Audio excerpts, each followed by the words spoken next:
하나님께서 우리에게 은혜를 주셔서 새해를 시작하면서 생명과 같은 말씀으로 은혜를 부어주고 계십니다. 지난 시간, 지난 해를 마무리하면서 또 새해를 준비하는 그런 시점에 있어서 우리에게 묵은 땅을 기경하라 라는 제목으로 하나님께서 우리의 새해를 맞이할 수 있는 새 부대를 예비하는 그런 그릇을 준비하고 묵은 땅을 갈아엎어라 하는 제목으로 말씀을 주셨습니다. 그리고 또 오늘 새해를 처음 시작하는 이번 주일을 통해서 계속해서 말씀을 주실 것인데요, 오늘 다시 한번 우리가 그러면 그 묵은 땅을 기경하기를 원하는데, 다시 갈아엎기를 원하는데, 좋은 밭으로 만들기를 원하는데, 어떻게 하면은 그 묵은 밭을 갈아엎을 수 있을까, 묵은 땅을 어떻게 기경할 수 있을까 하는 내용으로 오늘 말씀을 증거하도록 하겠습니다. 이 말씀 여러분들에게 잘 박힌 못이 되어서 여러분들 올 한 해 정말 영적인 귀한 것들을 얻으시는 그런 축복의 말씀 될 수 있기를 주님의 이름으로 축복합니다. 마태복음 13장 3절로 9절까지 말씀을 같이 합독하겠습니다. 예수께서 비유로 여러 가지를 저희에게 말씀하여 가라사대, 씨를 뿌리는 자가 뿌리러 나가서 뿌릴새 더러는 길가에 떨어짐에 새들이 와서 먹어버렸고, 더러는 흙이 얇은 돌밭에 떨어짐에 흙이 깊지 아니하므로 곧 싹이 나오나 해가 돋은 후에 타져서 뿌리가 없으므로 말랐고, 더러는 가시떨기 위에 떨어짐에 가시가 자라서 기운을 막았고, 더러는 좋은 땅에 떨어짐에 혹 100배, 혹 60배, 혹 30배의 결실을 하였느니라. 귀 있는 자는 들으라 하시니라. 아멘. 이제 이 말씀대로 여러분, 온전히 여러분의 마음의 밭을 갈아엎을 때 여러분들에게 영의 귀가 열리기 시작할 것입니다. 그 들을 귀는 마음에서부터 나오는 것입니다.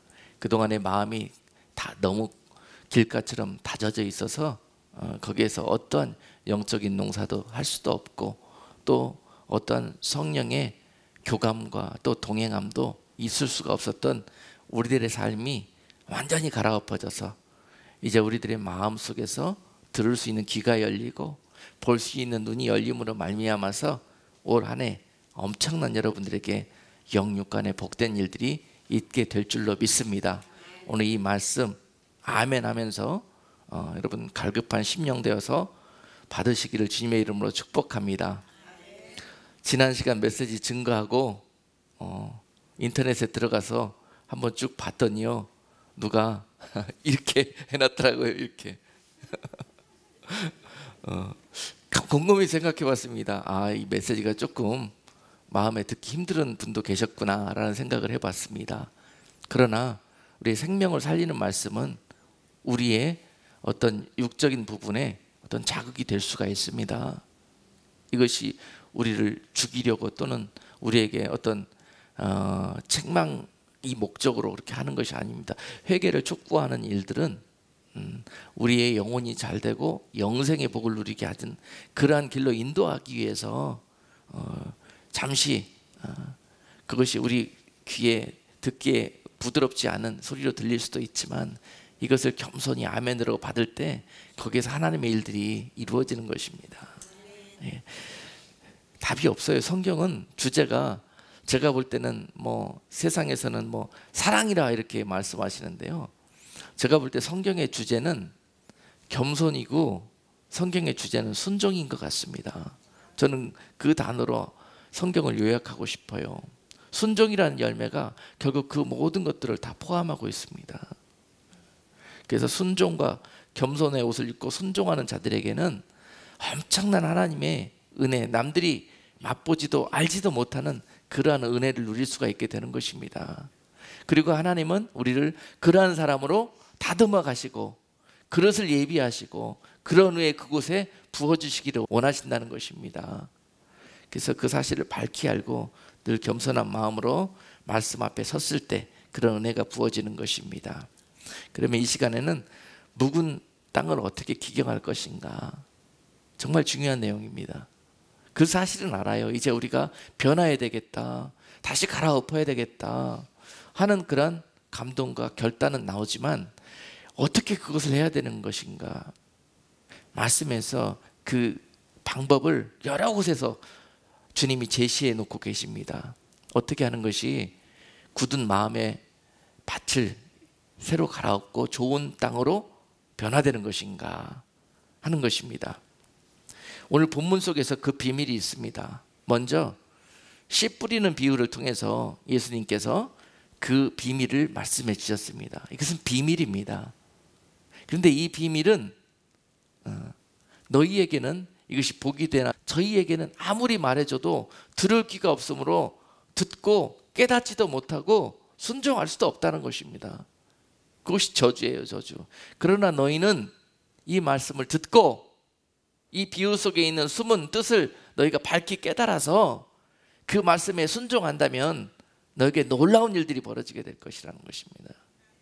주님께서 자, 이 말씀의 비유 속에서 어떤 내용을 담고 있는가, 어떻게 우리 마음에 굳어진 땅을 기경할 수 있는 것인가, 네 가지 밭을 통해서 비유로 말씀하십니다. 무엇 때문에 마음의 밭이 좋은 땅을 유지하지 못하고 좋은 땅으로 변화되지를 못하는가, 무엇 때문에 그러는 것인가, 도대체 그 이유를 알면은, 그 이유를 바꾸면은 좋은 땅으로 우리 마음이 바꿔질 수 있지 않겠습니까? 원래 하나님이 우리를 지으실 때 좋은 마음의 밭을 주셨습니다.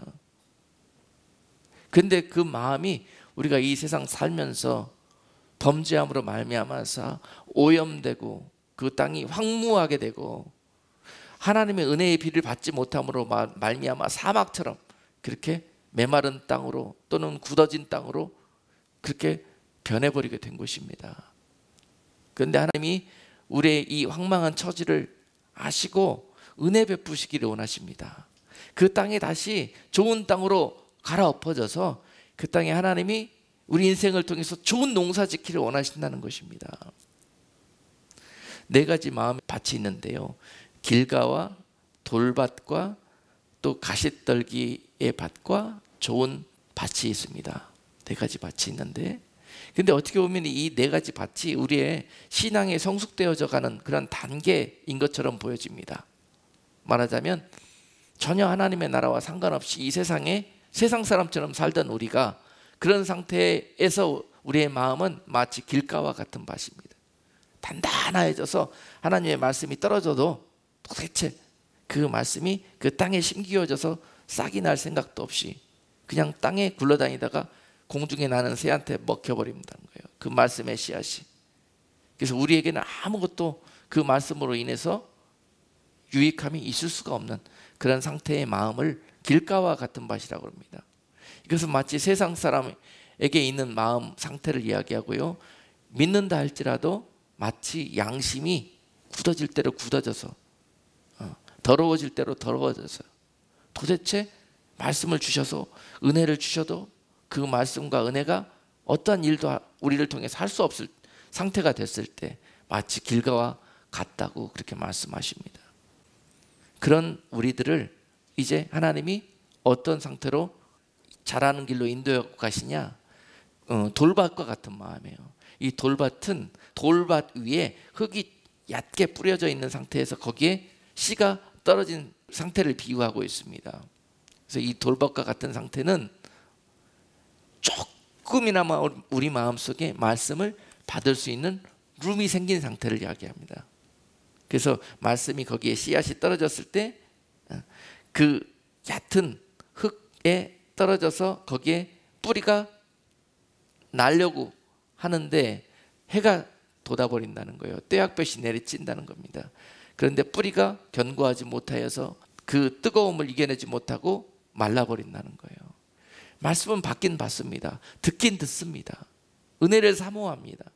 그런데 그 마음에 그 은혜와 받은 말씀을 지켜낼 수가 없는 거예요. 이것을 알기 쉽게 표현하면 냄비와 같은 상태를 이야기합니다. 냄비와 같아. 쉽게 끓고 쉽게 은혜도 받고 쉽게 잘 깨닫기도 합니다. 그러나 그 은혜와 받은 말씀으로 전혀 우리 속에서 어떤 영적인 힘을 발휘할 수가 없습니다. 그런 상태. 그 상태를 가리켜서 돌밭과 같다고 말씀합니다. 이 돌밭과 같은 상태를 이제 여러분들이 좀 지나보면은 나중에 이제 가시떨기와 같은 밭으로 또 자라게 되는데요. 그 가시떨기와 같은 밭은 그 돌밭과 같은 우리들의 마음이었지만은 하나님의 은혜로 거기에 뿌리가 내리게 된 거예요. 그 떨어진 말씀이 은혜 가운데 뿌리가 나서 거기서 싹이 나왔습니다. 믿음의 나무가 자라나기 시작하려고 믿음의 싹이 나왔어요. 그런데 그 싹이 그 위에 자라나 있는 가시로 말미암아서 더 이상 자라나지를 못해요. 그 가시에 막혀서 자라날 수가 없는 상태. 어느 정도 신앙이 좀 우리가 생기기 시작하고 믿음이 자라나 있는 상태에서 이제 믿음대로 살려고 하다 보니까, 믿음대로 자라나려고 하다 보니까 어떤 일들이 벌어집니까? 자꾸 그 믿음이 방해를 받습니다. 무엇이에요? 오늘 본문에 보니까요, 본문의 비유 말씀을 상세하게 다시 주님께서 다시 설명해 주십니다.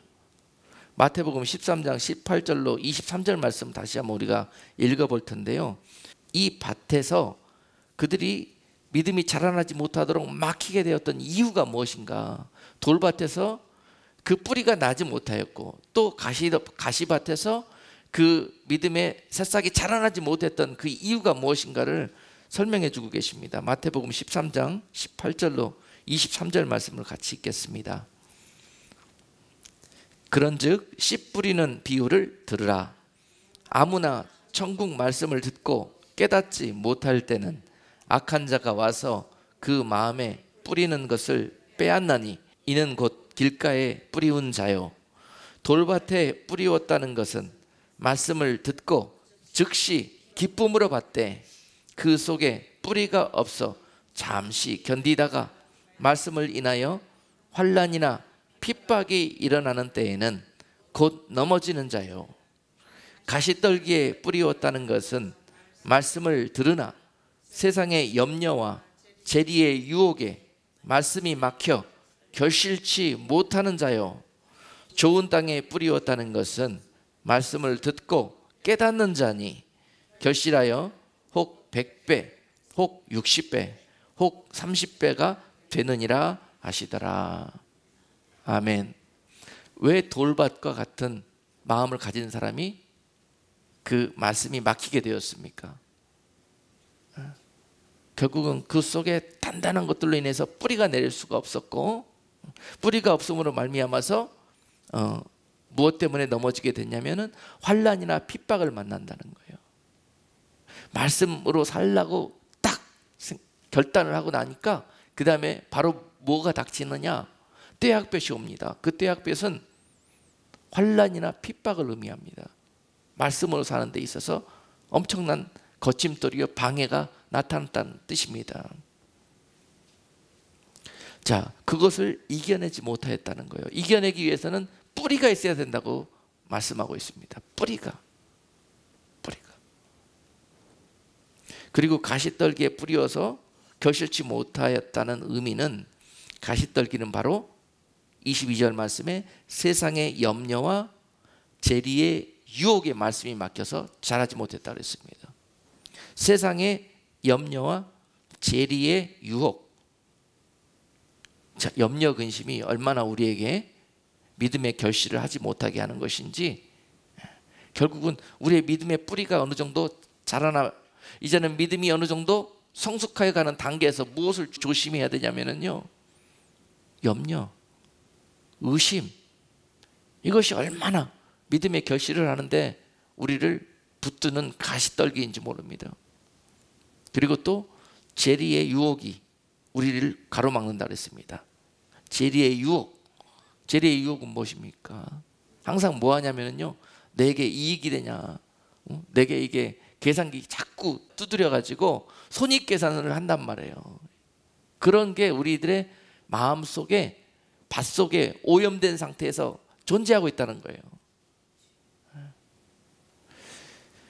결국은 믿음으로 행하려다 보면은 꼭 이것에 막힌다는 거예요. 믿음으로 이렇게 나가다가 혹시나 이게 어떻게 되는 거 아니야? 또는 이렇게 믿음에 나가다 내가 큰 낭패와 손해를 보는 건 아니야? 항상 이런 것들로 만나게 되어 있다는 것입니다. 결국 만나서 이것으로 인해서 잘하지 못하고 거기서 멈춘다는 거예요. 잘못하다 내가 저 가시에 찔리지. 그러면서 멈춘다는 거예요. 자, 여러분, 여기까지 말씀을 드리면은 이제 우리의 묵은 땅을 어떻게 기경할 것인가, 어느 정도 여러분들이 윤곽을 잡을 수 있을 것입니다. 무엇 때문에 우리의 믿음이 자라나지 않고 그 땅이 굳어버리게 되었는가, 굳어지게 됐는가. 자, 세 가지 이 가운데서 우리가 이유를 찾게 되었습니다. 먼저 길가와 같은 상태에서는 모든 것이 다 막힙니다. 마음속에 꽁꽁꽁꽁 나쁜 것들로 가득 차 있어요. 도대체 하나님의 말씀이 비집고 들어갈 수 있는 공간이 없을 정도로 오염되어 있습니다.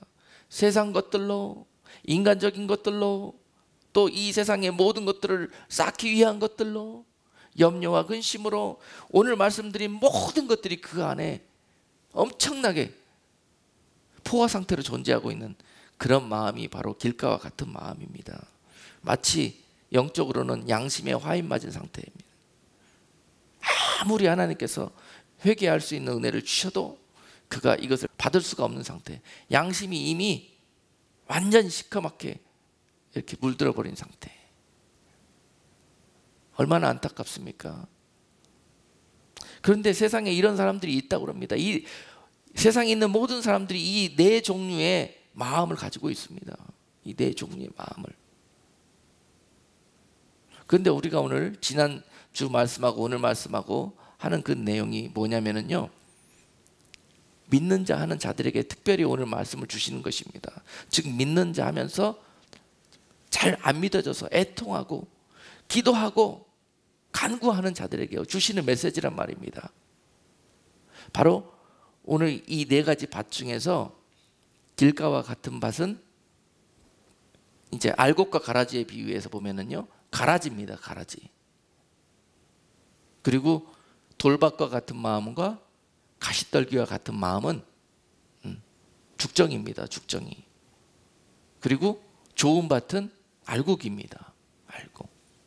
그래서 지금 두 번째, 세 번째, 돌밭과 가시떨기와 같은 이 밭, 여기에 대해서 지금 좋은 밭으로 갈아엎어지기 위해서 무엇을 갈아엎고 거기에서 빼내고 제거하고 버려야 될 것인가, 이 부분에 대해서 오늘 말씀 나누는 거예요. 그랬을 때 죽정이가 차서 알곡이 되는 역사가 있을 것입니다. 그랬을 때 알곡을 거두는 농사를 지을 수가 있게 되는 것입니다. 그런데 안타깝게도 우리 마음은 지금 돌밭과 같은 상태이며 우리 마음은 지금 가시떨기와 같은 그런 상태에 있다는 것입니다.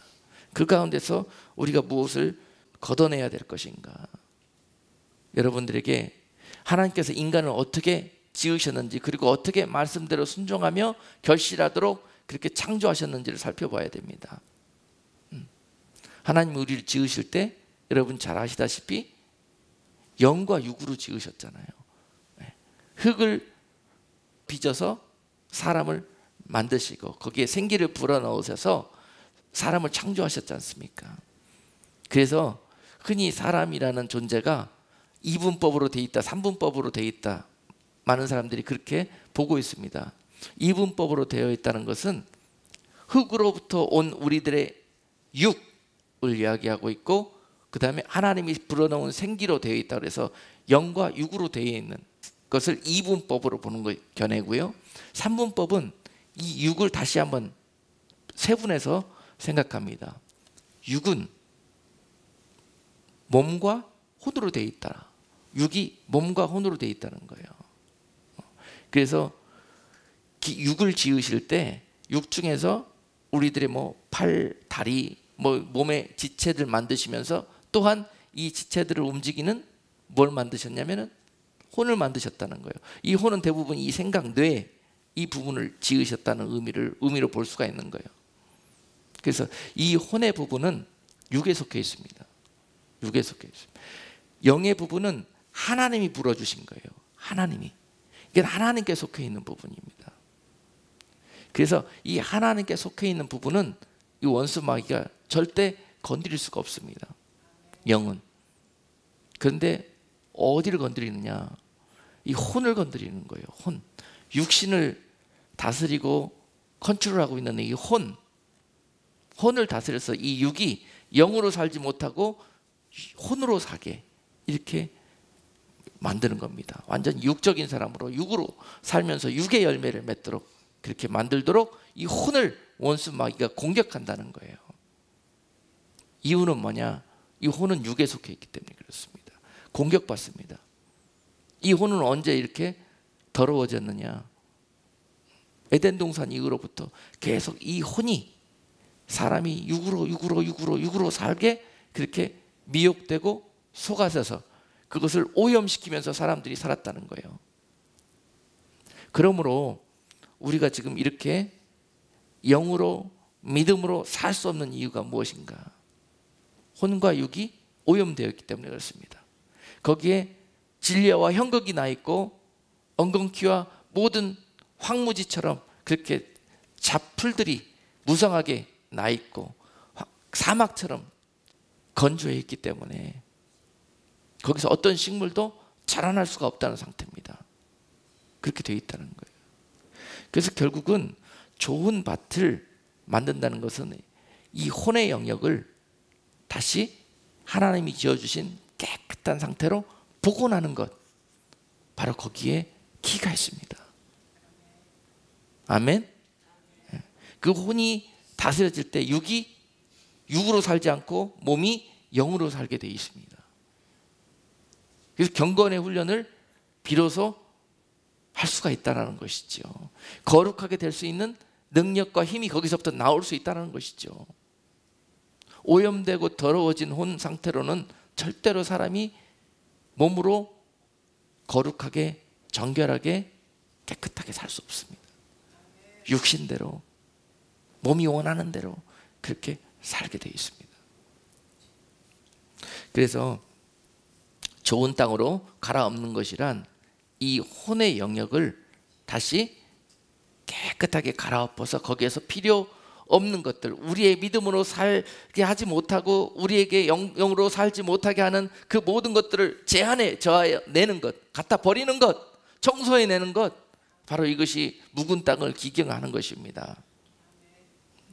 그래서 이 혼의 영역은 어떤 영역이냐면 그 상태에서 지정의로 정의할 수 있습니다.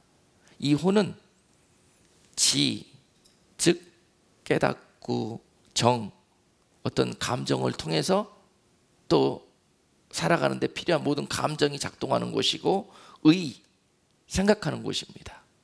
이 혼의 영역은. 그래서 대부분 우리 몸이 사는데 이 혼이 거의 모든 부분을 작용을 하고 컨트롤합니다. 그래서 이것을 다스리는 것이 너무너무 중요한데 이것을 가리켜서 성경에서는 다른 단어로 영혼이라고도 표현하고 마음이라고도 표현합니다. 영어 성경에서는 soul이라고도 하고 mind라고도 합니다. 그래서 성경에 나오는 영혼이나 또는 mind, 마음이라는 단어는 다 이 혼이라고 해석하면은 거의 맞을 것입니다. 마음. 제가 성경에 검색을 한번 해보니까 신약 성경에만 마음이라는 단어를 검색해 보니까 230 몇 구절이 나오더라고요. 230 구절.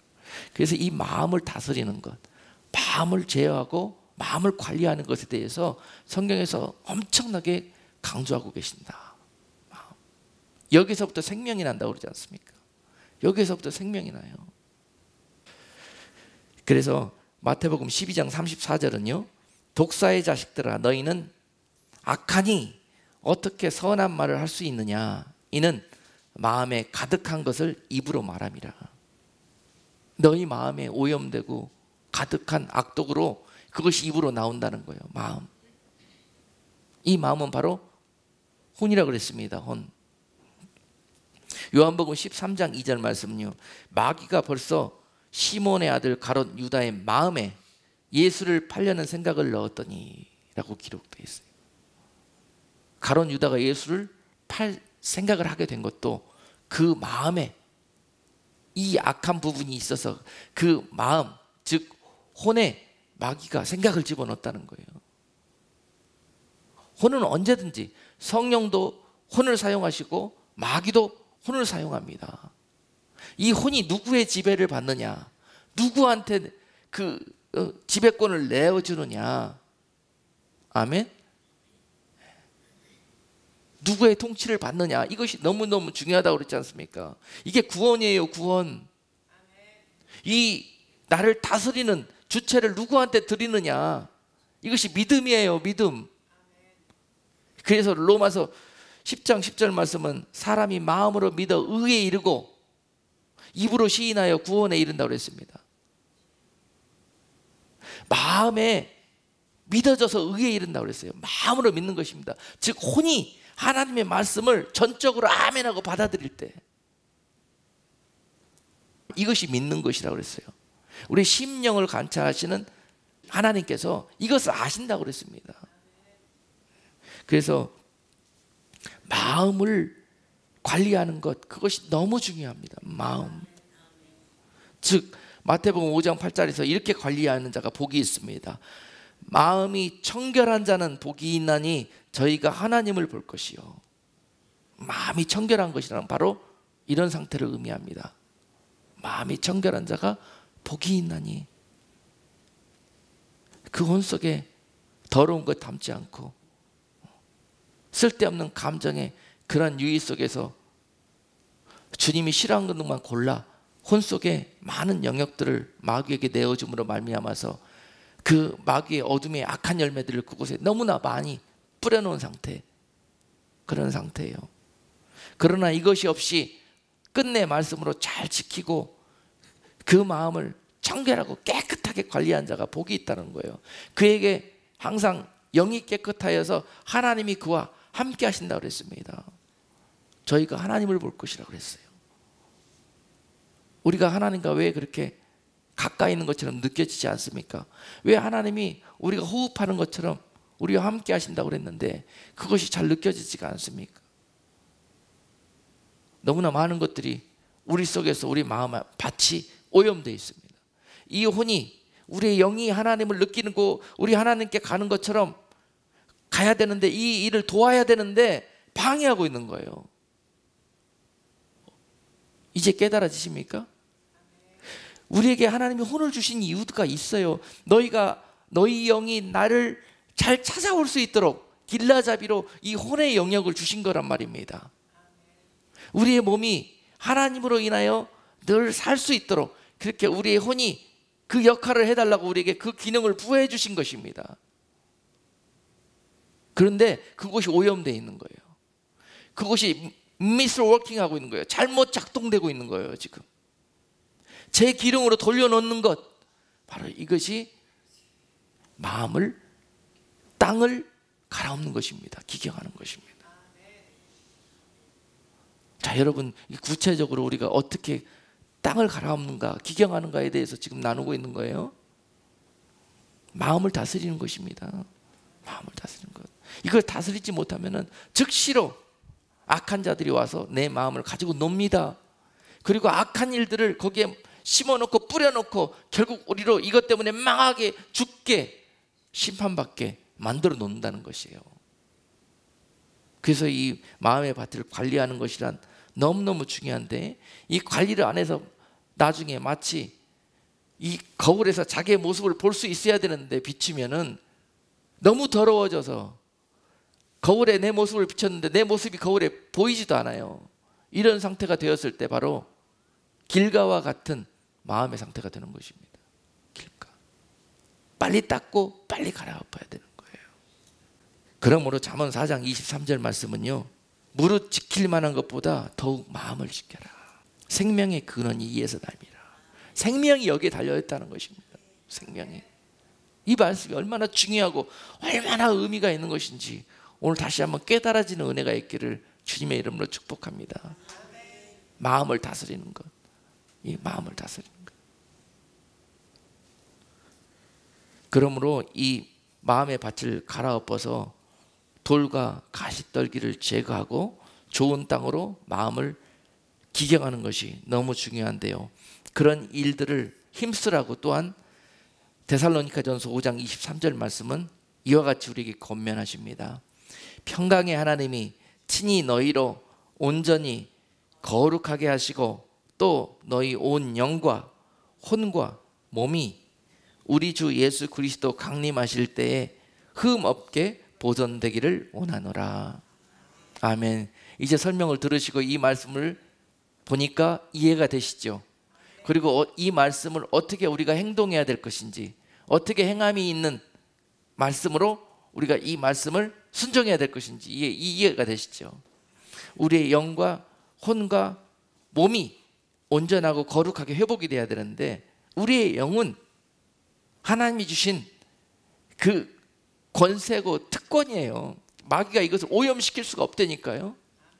근데 이 영을 오염된 혼이 덮고 있어서 우리가 하나님을 알지도 보지도 못하는 거예요.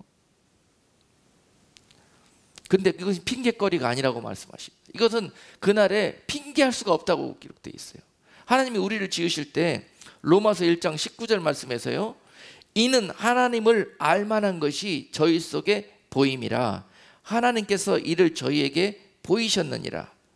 창세로부터 그의 보이지 아니하는 것들 곧 그의 영원하신 능력과 신성이 그 만드신 만물에 분명히 보여 알게 되나니 그러므로 저희가 핑계치 못할지니라. 몰랐어요. 그날에 주님 앞에 이런 말 못한다는 거예요. 하나님이 우리를 지으실 때 우리 안에 각인시켜 놓으셨어요. 하나님의 피조물들은 반드시 하나님을 부르게 돼 있고 하나님을 찾게 돼 있다는 거예요. 왜냐하면 우리의 영을 심어 놓으셨기 때문에. 그 영이 하나님, 우리의 창조주 우리 아버지를 찾고 부르게 돼 있다는 거예요. 그렇게 우리를 지어 놓으셨다는 거예요. 그러므로 절대 그날에 하나님을 찾지 않는 자들이 핑계할 수 없다고 되어 있어요. 핑계할 수 없다고. 왜 이런 악한 일들이 벌어졌느냐? 우리가 마음을 관리하지 않아서 그렇기 때문에. 그 마음이 너무 커져서 그 영을 덮어버렸기 때문에 그 영이 하나님을 찾을 수도 없고 알 수도 없게 되었다는 거예요. 다시 우리의 혼을 부서뜨리고 고운 가루로 빻아버리고 썩어지게 하고 낮아지게 하고 죽이면은요, 다시 영이 살아나게 될 것입니다. 그래서 하나님을 찾게 되어 있습니다. 하나님을 알게 되어 있습니다. 하나님을 사랑하게 되어 있습니다. 그 회복된 영이 그 일을 하게 되는 것입니다. 그러므로 우리 주님 강림하실 때까지 우리에게 기회를 주셨습니다. 우리 주님 강림하실 때까지 흠없게 보존되기를 원한다고 그러셨어요. 뭐가? 우리의 영과 혼과 몸이 거룩하고 정결하고 깨끗한 상태로 보존되기를 원한다는 거예요. 회복되기를 원한다는 거예요. 회복되고 보존되려면 다시 갈아엎어야 됩니다. 청소해내야 됩니다. 바로 이 일을 오늘 우리가 말씀을 통해서 은혜 나누고 있는 것입니다. 그러면 어디를 청소해내는가? 혼의 영역을 청소해내고 갈아엎어야 된다고 여러분 이제 거기까지는 이해가 되시죠? 자, 혼의 영역 중에서 갈아엎었으면 거기에서 어떤 불순물들을 빼내야 되겠습니까? 좋은 밭이 되기 위해서는 황무지와 같았던 그 밭을 갈아엎었는데 거기서 뭘 걷어내야 되겠습니까? 첫 번째 돌멩이. 돌밭이 좋은 밭이 되기 위해서는 돌멩이 다 걷어내야 됩니다. 돌멩이. 이 돌멩이는 상징적으로 어떤 우리 속에 굳어진 것들을 의미합니다. 단단해서 부서지지 않는 그런 것들, 고정관념이나 또는 우리들의 어떤 고집이나 자존심이나 또는 상식적인 것이나 아주 우리들에게 그런 세상을 살아가면서 우리 본능적으로 느끼는 것들이 있지 않습니까? 이런 거예요. 본능적으로 행하는 것들, 이런 것들을 다스리는 거예요. 다스리는 거예요. 그래서 자, 이런 돌밭과 같은 마음의 상태가 부서지는 한 예가 성경에 있어서 제가 소개합니다. 열왕기하 5장에 보면은 여러분 잘 아시는 나아만 사건이 나옵니다. 나아만은 혼적인 사람이었고 돌밭이 가득한 사람이었습니다, 마음속에. 그러나 그가 세상적으로 성공하고 출세해서 거의 아람 나라의 2인자, 최고 권력을 가지고 있는 사람이었습니다. 부러울 게 없는 사람인데 문둥병에 걸렸어요. 죽게 됐습니다. 약도 없습니다. 자, 이런 상태가 되어서 그가 마음의 돌밭을 걷어내고 하나님의 은혜를 체험하게 됩니다. 자, 그는 어떤 사람이었는가? 열왕기하 5장 10절로부터 14절까지 우리 한번 읽어보겠습니다. 엘리사가 사자를 저에게 보내어 가로되 너는 가서 요단강에 몸을 7번 씻으라. 네 살이 여전하여 깨끗하리라. 나아만이 노하여 물러가며 가로되 내 생각에는 저가 내게로 나와 서서 그 하나님 여호와의 이름을 부르고 당처 위에 손을 흔들어 문둥병을 고칠까 하였도다. 다메섹 강 아마나와 바르발은 이스라엘 모든 강물보다 낫지 아니하냐? 내가 거기서 몸을 씻으면 깨끗하게 되지 아니하랴 하고 몸을 돌이켜 분한 모양으로 떠나니 그 종들이 나와서 말하여 가로되 내 아버지여 선지자가 당신을 명하여 큰 일을 행하라 하였다면 행치 아니하였으리까? 하물며 당신에게 이르기를 씻어 깨끗하게 하라 함이니이까? 나아만이 이에 내려가서 하나님의 사람의 말씀대로 요단강에 7번 몸을 잠그니 그 살이 여전하여 어린 나이의 살 같아서 깨끗하게 되었더라. 아멘. 보세요, 여기에 다 들어있습니다. 지금 나아만은 돌밭과 같은 마음을 갖고 있는 대표적인 사람입니다. 그 속에 감정도 많고 또 감정이 다스려지지 않음으로부터 나오는 열매들은 뭐냐? 분이 잘 나요. 그리고 감정에 휘말려서 쓸데없는 신세한탄이나 눈물이나 또는 원망이나 뭐 각종의 감정 때문에 벌어지고 있는 그런 좋지 않은 부분의 열매가 맺히게 됩니다. 이것이 다스려지지 않으면요. 지금 이 나아만의 모습을 볼 때 자기하고 생각이 맞지 않으면 그냥 바로 분이 나는 거예요. 그런 모습입니다. 어떤 모습이 나옵니까? 지금 첫 번째로 부딪히는 게 엘리사한테 찾아와가지고 그나마 자존심 내려놓고요.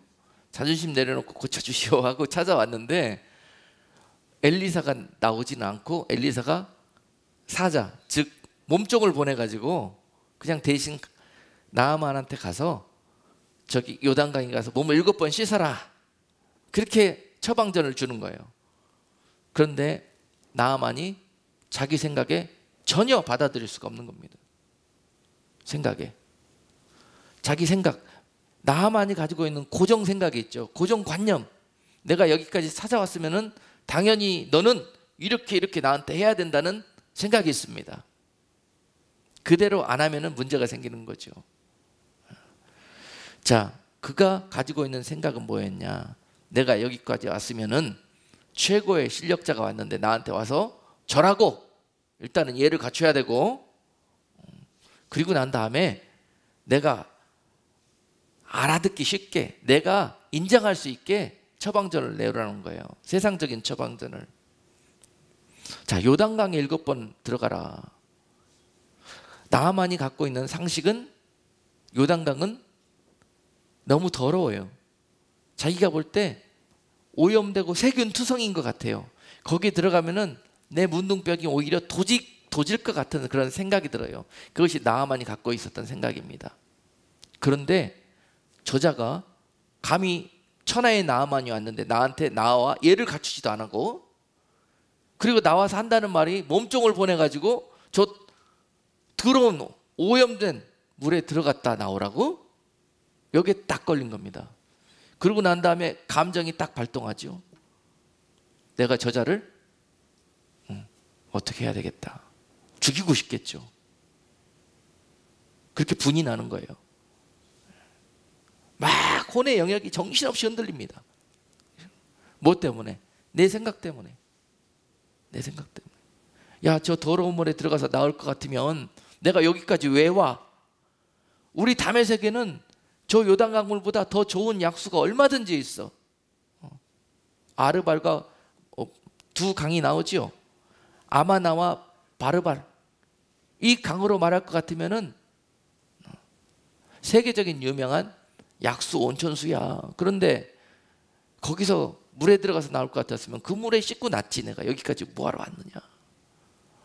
빨리 나를, 자기가 여기까지 찾아왔을 때는 저가 이렇게 하면 나을 것 같다는 고정관념이 있었습니다. 어떻게? 딱 하나님의 선지자가 나와가지고 내 환부에 손을 딱 얹고 거기서 하나님의 이름으로 축사하고 축복하고 병 낫기를 위해서 기도하고 하면은 나을 것 같다고 이렇게 딱 결론을 하고 온 거예요. 그렇죠? 그런데 나와서 환부를 만지고 기도해 주기는커녕 요단강에 들어가래요. 자, 이렇게 하시는 하나님의 뜻이 뭐라고 깨달아지십니까? 그 생각들 해줄 수 있잖아요. 그럼 나올 수 있는데 혼을 깨부시는 겁니다. 이렇게 해서 그 속에 있는 자존심 뽑아야 낫고, 그 속에 있는 혈기 뽑아야 낫고, 그 속에 있는 내 생각, 굳어진 내 생각 뽑아야 낫기 때문에 이 일을 하신 겁니다. 그래서 요단강에 들어가라는 거예요. 혼을 다스려서 좋은 밭으로 갈아엎어 주시기 위해서. 그래서 자존심 건드리는 거예요. 이해가 되십니까? 이게 복입니다. 내 스스로 이걸 못하니까 하나님이 해주시는 거예요. 이 문둥병이라는 엄청난 사건을 통해서 죽을 그런 두려움과 이런 위험을 만나게 하시면서 고쳐주시기 위해서, 갈아엎어 주시기 위해서 하시는 거란 말입니다. 이 나아만 사건이 바로 나아만에게 이렇게 해서 복이 임하는 사건이었어요. 결국 하나님의 은혜로 나아만이 무릎 꿇잖아요. 무릎 꿇잖아요. 자기의 하찮은 종의 그 권유를 받고, 그러고 분이 나가고 혈기 나가지고 저 엘리사 때려 죽이고 그냥 돌아가야 되겠다, 그렇게 분이 나고 그러고 있는데 찾아와서 그 몸종이 그러지 않습니까? 나아만의 몸종이, 내 아버지여, 선지자가 당신을 명하여 큰 일을 행하라 하였다면 행치 아니었으리까. 하물며 당신에게 이르기를 씻어 깨끗게 하라 함이니인데 왜 화를 내십니까? 어차피 우리 죽을 거예요. 어차피 죽을 거 한번 순종해 보십시다. 나아만에게 이렇게 종이 자기 생명을 담보로 권면을 드립니다.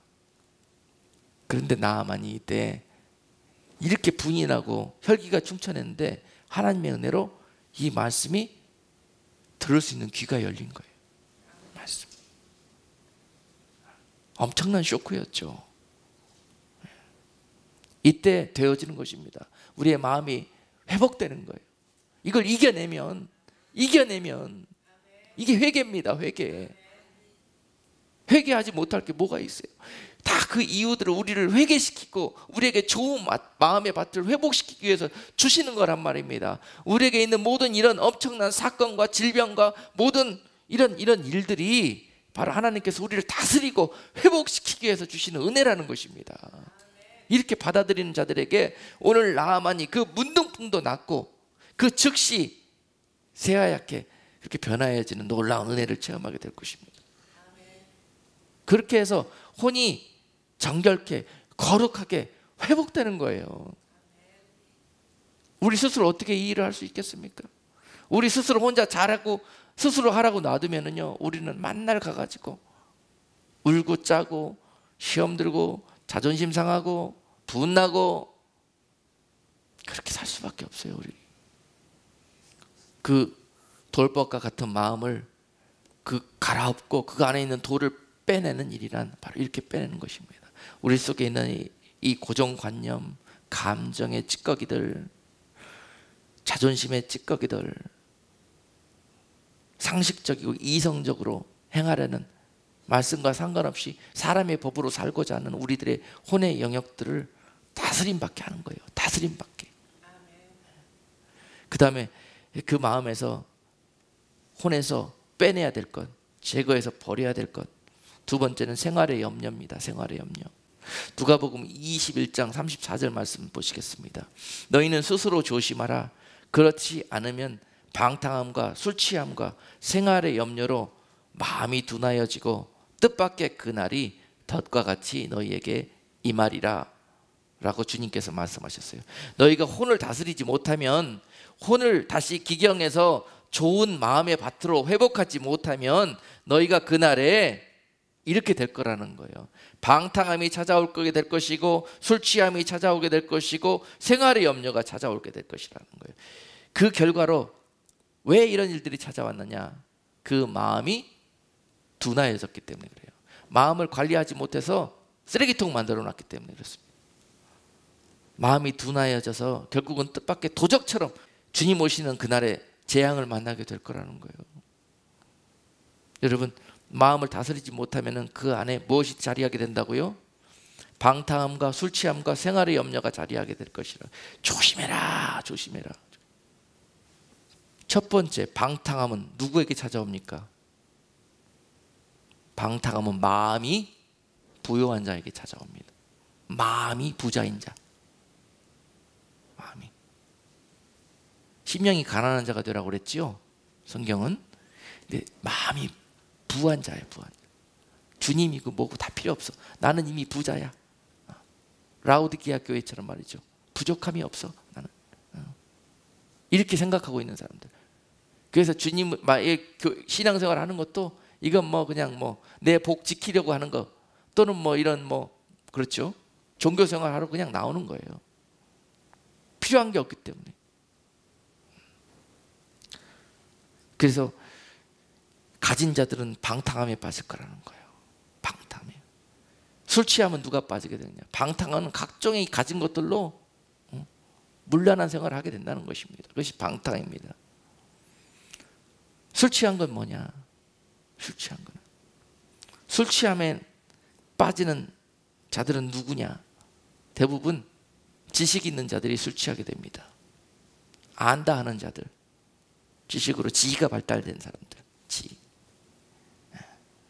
술 취하게 돼서. 그래서 에베소서 5장 16절에 보면은 세월을 아끼라 그러면서 너희가 술 취하지 말고 성령의 충만함을 받으라고 그러잖아요.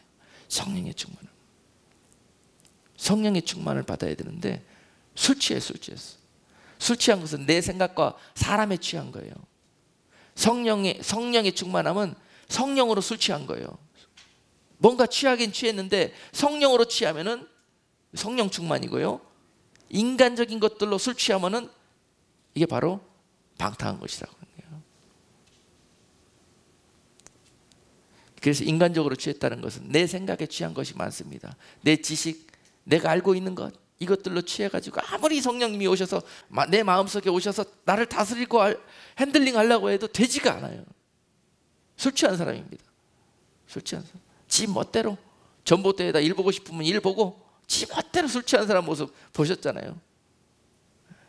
하고 싶은 대로 자기 생각 쫓아서, 자기 감정 쫓아서 하는 자들을 술 취했다고 봅니다. 영적으로. 자, 방탕함은 누구에게 찾아온다고요? 마음을 다스리지 못하고 마음을 세상적으로 살찌운 자들, 스스로 배부르다 하며 스스로 부하다 생각하는 사람들에게 방탕함이 찾아오고요. 술 취함은 자기 지식과 생각으로 가득 찬 사람, 술 취합니다. 절대 성령의 인도를 받지도 못하고 깨닫지도 못하고 듣지도 못합니다. 그리고 생활의 염려가 그 마음에 찾아옵니다. 생활의 염려는 누구에게 찾아오겠습니까? 자, 가진 자들에게 방탕함이 찾아와요. 아는 자들에게, 지식 많은 자들에게 술 취함이 찾아와요. 또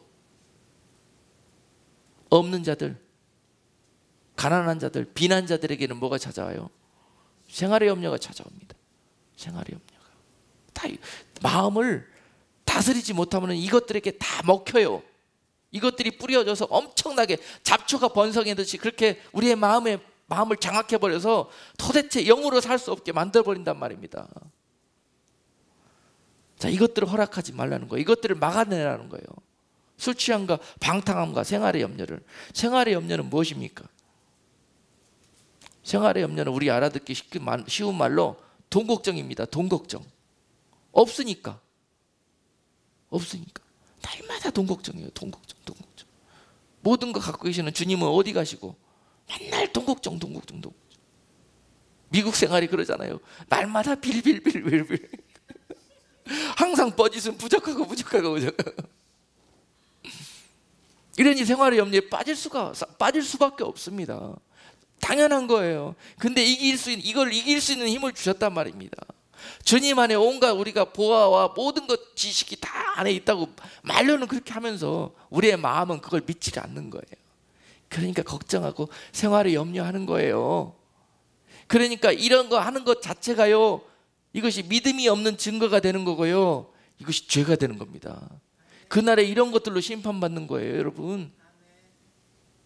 아시겠습니까? 그래서 우리 마음을 다스려라는 거예요. 빨리 이런 것들을 제하여 내라는 것입니다. 주님이 도와주실 거예요, 이런 농사를. 잘 안 되면 나만처럼 요단강에 들어갑니다. 문둥병 찾아옵니다. 내 의지로, 내 자아 의지로 이걸 할 수 있는 은혜가 있을 때 최고로 복받은 분들이세요.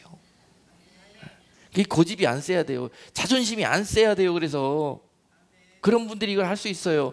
스스로 은혜 가운데 이걸 자기 의지로 할 수 있단 말입니다. 이것이 세서는요, 내 고정관념과 자존심과 내 감정과 이 모든 것들이 그냥 단단한 바위돌처럼 센 사람은요, 하나님이 그냥 막 그냥 햄머를 가지고 내리칩니다. 부서지도록. 이런 일들을 안 당하시려면은 자의로 은혜 가운데 하실 수 있는 자들이 복받은 분들이에요. 하나님은 그러나 우리를 반드시 그렇게라도 하실 것입니다. 왜냐하면 좋은 밭으로 거두시기 위해서. 자, 그래서요, 다시 이 굳어진 우리들의 마음을 어떻게 기경하라. 우리 마지막으로 이사야서 40장 말씀 한번 보겠습니다. 이사야서 40장 말씀 보면은 거기에 구체적으로 무엇을 걷어내야 되는지 다시 말씀하셔요. 그렇게 다 걷어진 좋은 마음의 밭의 상태가 된 것을 가리켜서 하나님의 대로가 평탄케 놓여진 성도라고 그러십니다. 하나님의 대로가 평탄케 놓여진 성도의 모습은 어떤 것인가? 이사야서 40장 3절, 외치는 자의 소리여 가로되 너희는 광야에서 여호와의 길을 예비하라. 사막에서 우리 하나님의 대로를 평탄케 하라. 골짜기마다 도두어지며 산마다 작은 산마다 낮아지며 고르지 않는 곳이 평탄케 되며 험한 곳이 평지가 될 것이요.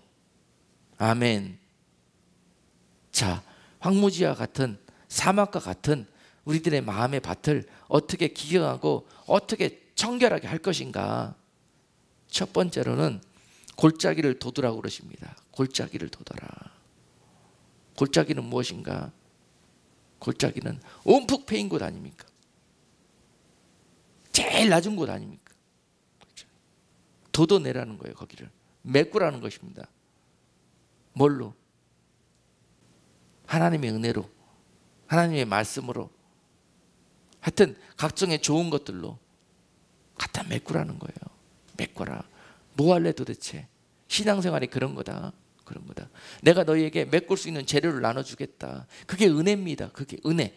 메우려고 마음을 준비한 자들에게. 지금 이 말씀 들으면서 여러분 마음이, 여러분 영이 기뻐 춤춰야 되십니다. 왜냐하면 그 길을 오늘 성령께서 우리에게 친히 가르쳐 주시고 인도하시기 때문에요. 남은 숙제는 그 말씀에 순종하는 것입니다. 우리가 하는 일들은. 자, 첫 번째 골짜기를 돋우라 그러셨습니다. 우리 인생 가운데 잊을 수 없는 깊이 파인 웅덩이, 잊을 수 없는 한 맺힌 일들, 잊을 수 없는 옛 기억들, 상처들 건드리기만 하면은 발끈하고 오늘 나만이 화가 충천했던 것처럼 그냥 흰새 한 탄이 저절로 나오는 그런 일들, 우리 가운데 정말 하나님의 은혜 아니면은 건널 수 없는 깊은 골짜기가 푹 패어져 있는 그런 부분들, 하나님이 우리 가운데 오시기, 우리 마음의 밭으로 찾아오시기 위해서는 이 골짜기가 있어서는 오실 수가 없다라는 것입니다. 우리가 하나님께로 갈 수 없다랍니다. 이 골짜기가, 웅덩이가 너무 깊어서 건너갈 수가 없다라는 것입니다. 뭐예요? 메워야 되겠습니까? 안 되겠습니까? 그 상태로 계실래요? 아니면 돋우시겠습니까? 의식하지도 못하고 지금까지 그 원수 마귀에게 속아서 그것으로 아파하고 그것으로 곱씹으면서 그 상처로 인해서 우리 인생을 지금까지 여기까지 어렵게 살아왔지 않습니까? 속은 겁니다. 속은 거예요. 아무것도 우리에게 유익을 주지 못한 그런 것들을 짊어지고 무거워하고 아파하고 힘들어하고 마귀가 놓은 덫에 걸려가지고 그 올무 속에 빠져서 그와 같이 살았는데요, 이제 하나님의 은혜로 내가 너희를 은혜를 부을 것이니 그 은혜를 받아 그 골짜기를 도두어라 라고 말씀하십니다. 너희 마음이 좋은 밭이 될 것이라. 너희 마음에 여호와의 대로가 너희에게 될 것이라. 어떻게 마음의 밭을 기경하고 좋은 땅을 일궈낼 것입니까? 골짜기를 도두으시라고 첫 번째로 말씀하시고, 두 번째는 산과 작은 산을 낮아지게 하라 라고 말씀하십니다. 산과 작은 산, 잘 아시다시피 이 산은 우리 속에 다른 평지보다 움푹 솟아있는 곳을 이야기합니다. 솟아있는 곳, 너무 돋아져 있어요. 너무 돋아져 있어요. 사람에 따라 이 부분이 다 다를 수 있습니다. 그러나 일반적으로는 우리 교만을 이야기합니다. 높아지려는 인간의 마음, 자기를 하나님보다 더 드러내고 인정을 받으려는 그런 마음, 사람이 죄로 타락함으로 하나님의 영광을 가로채고 도둑질하려는 그러한 은밀한 우리 속에 있는 죄, 이런 것들을 쌓아가는 것들입니다. 다 깎아내라는 거예요. 평지를 만들려면 깎아내야 될 거 아닙니까? 우리 속에 있는 크고 작은 이런 부분들, 이런 뾰족뾰족 도단한 것들 다 부셔내고 깎아내고 낮아져서 평지가 되게 하라, 이와 같이 말씀하십니다. 이 말씀 드리면서 각자 우리 속에 돋아져 있는 부분이 무엇인지 성령이 생각나게 해주실 것입니다. 세 번째로 고르지 않는 곳을 평탄케 하라고 말씀하십니다. 고르지 않는 곳을 평탄케 하라. 고르지 않는 곳이란 굽어져 있는 것입니다. 이게 크로키드 웨이가 스트레이트 웨이로 펴지는 걸 의미합니다. 그래서 이건 상징적으로 우리에게 삐뚤어진 마음이에요. 삐뚤어진 마음, 거짓된 마음, 하나님의 정도가 아니라 편법을 좋아하고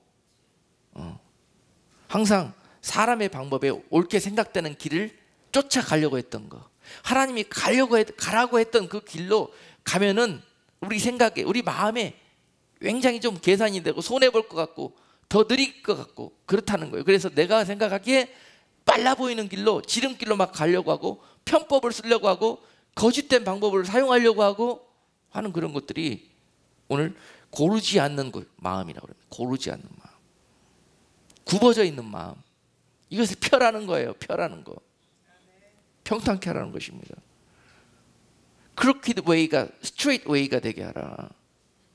정직하지 못하고 거짓을 앞세웠고 편법을 사용하고 지름길을 사랑했고 하는 이 모든 것들이 다스려져서 하나님과 나 사이에 정직한 길을 놓아라.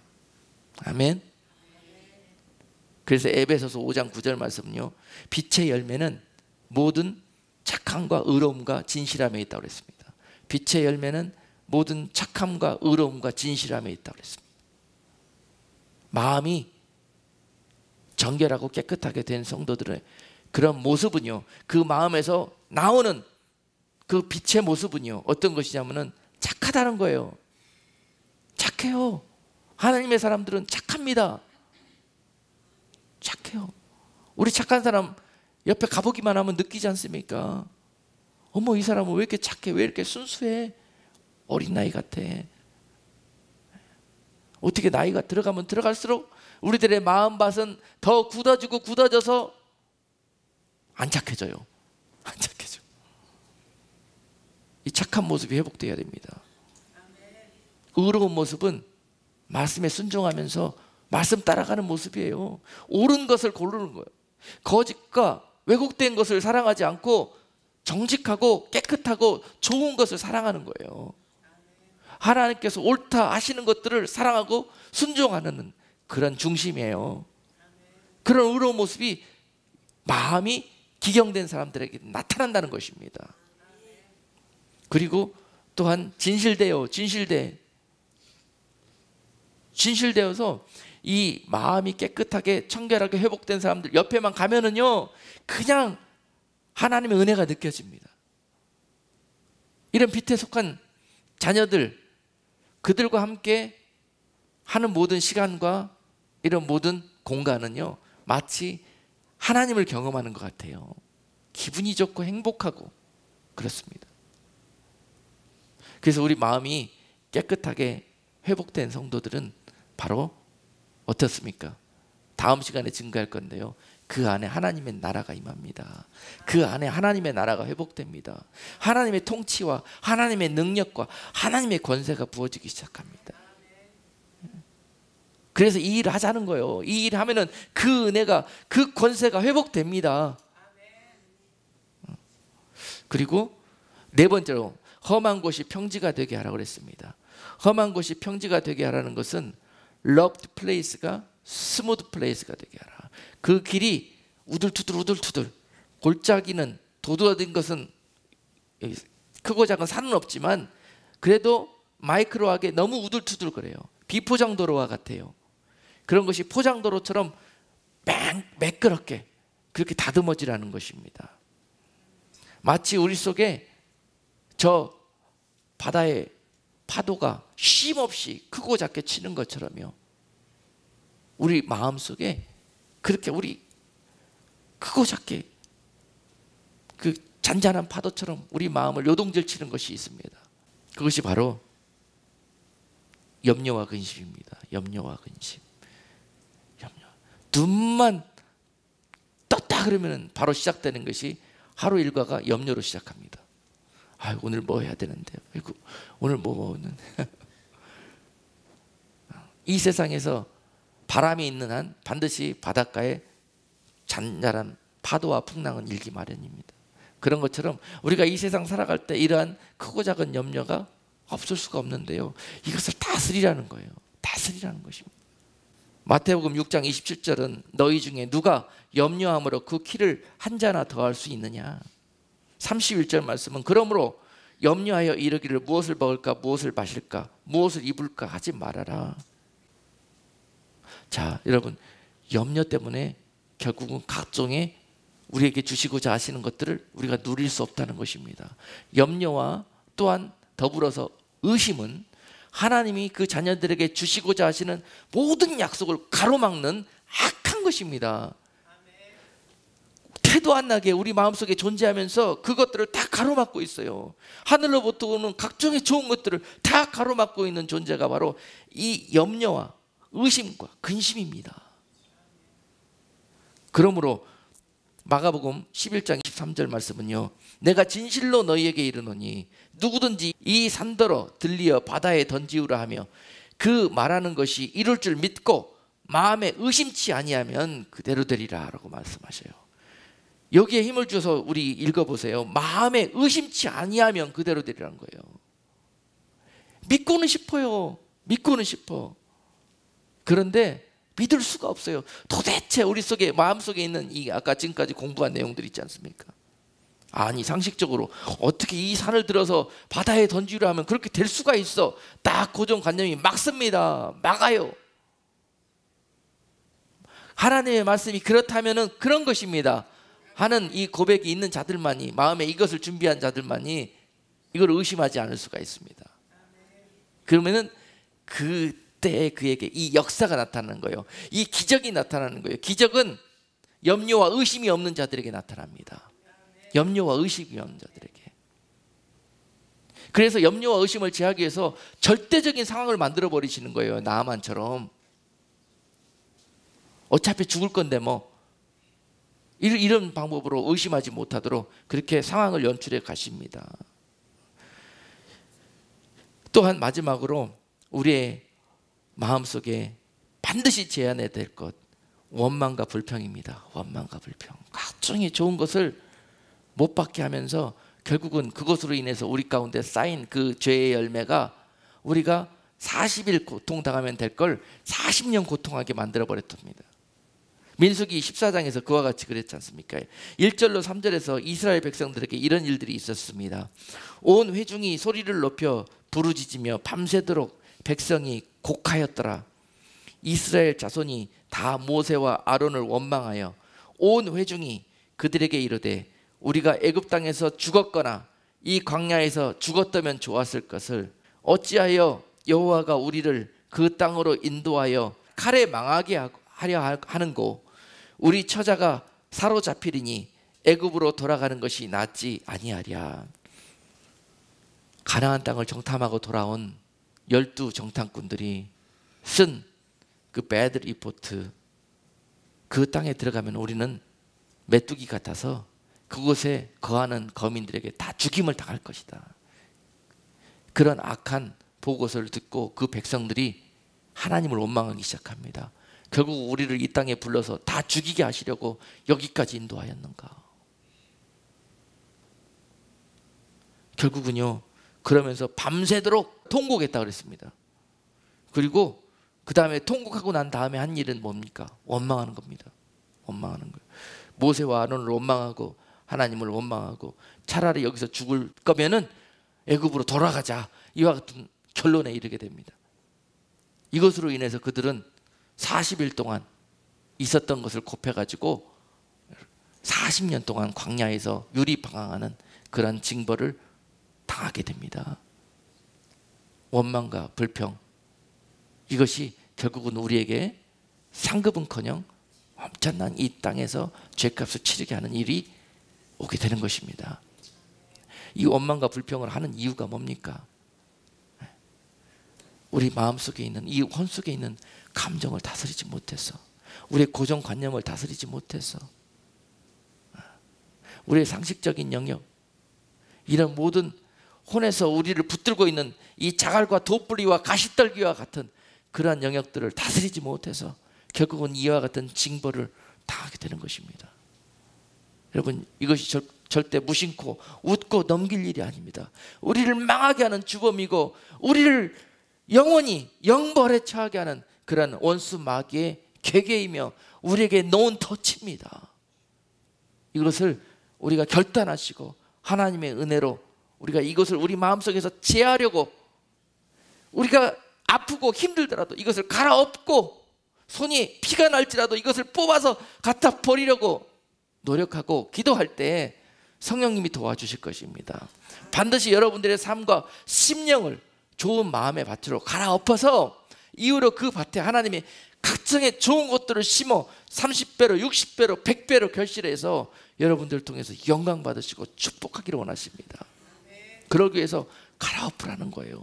뽑아내라는 거예요. 제하여 내라는 거예요. 이것들을 붙들고 너희에게 아무 유익이 없고 살이 되지도 않을 것이며 너희에게 영생토록 멸망하는 일이 될 것이라고 오늘 말씀하시면서 다시 한번 힘을 내라, 다시 한번 일어나라, 다시 한번 나를 위해서 너의 마음을 다스리며 좋은 밭으로 기경하는 일에 새해 최선을 다할 때 이 해가 지나가기도 전에 너희 좋은 마음의 밭에서 너희가 원하는 각종의 좋은 것들을 거두게 될 것이다라는 귀한 약속을 주시면서 오늘 여러분들을 다시 한번 이 영적인 농사로 초청하셨습니다.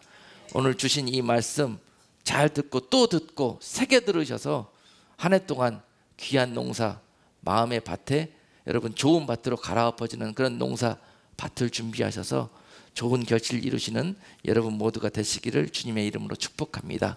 기도합니다. 하나님, 들을 귀를 주심을 감사합니다. 또한 마음속에 우리의 허망한 모습을 볼 수 있는 겸손함을 주신 것을 감사합니다. 또한 우리 마음속에 이 험한 것들을 모든 고통과 어려움을 감수하고서라도 제하게 하시고 또한 새로운 좋은 밭으로 갈아엎고자 하는 모든 일들을 결단하는 자들마다 오늘 하나님 은혜 주셔서 반드시 저들을 통해서 저들의 마음에 하나님의 나라가 임하는 놀라운 복을 허락하여 주시옵소서. 예수 그리스도 이름으로 기도드리옵나이다. 아멘.